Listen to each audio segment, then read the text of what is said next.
নমস্কার বন্ধুরা, আজকে আমরা ধান ফেলতে এসেছি আর সেটা তোমাদেরকে দেখাবো যে ধান মানে বীজ ফেলাটা কেমন করে হয়। আমরা কোদাল ঢাকা বীজ ফেলবো, ঠিক আছে। তো এই বীজগুলো বলে ফেলবো আজকে মাটিতে, ঠিক আছে। প্রথমে টামনাজ করে কুড়িব, তারপরে ওই বীজগুলোর উপরে মাটি ঢাকা দিন দেবো, এটাকে কোদাল ঢাকা বলে, ঠিক আছে।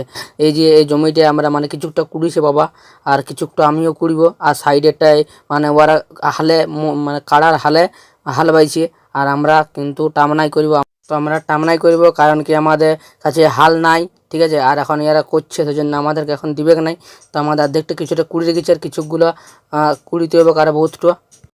তো মোটামুটি কুড়া হয়ে গেছে, আর বহুতটা ঘাস বাছা হয়েছে, মানে একদিক দিয়ে আরও 2-3টা জায়গায় ফেলতে হবে, কারণ একটুকু তো হবে নাই। তো এই কিছুটা দিক দিয়ে হয়েছে, আর ওই সাইডটাতে কুড়িব। আর এইগুলো হলে ঘাসগুলো মানে একখানে জড়ো করে রাখছি, তারপর এক সাইডে যাই ফেলে দিব, কারণ কিনা একখানে বাসি বাজে রাখতে বহুত প্রবলেম হবে। একদিক দিয়ে ধান ফেলা স্টার্ট হয়ে গিয়েছে, তো এদের আমি দুটো ধান ফেলে দিলাম যেমন জলদি করে হয়, সেজন্য হাতটার সাহায্য করলাম। আর এক দুইটা কুড়া হচ্ছে অল্প অল্প করে। আর হয়তো চাষ ছাড়ি দিচ্ছে, কিন্তু একটা কথা সবাইকে বলবো, চাষ ছাড়ি দিলে খাবে কি, সেজন্য অল্প অল্প করে সবাই করা উচিত। বহুত ভোগ লাগান ছিল, সেজন্যে খাওয়া দাওয়া করে নিলাম, একদম পেট পূজা করে নিলাম। পেট পূজা না করলে কাজ করতে লাগবো। তো ধান ফেলা আজকের মতন কমপ্লিট হয়ে গিয়েছে।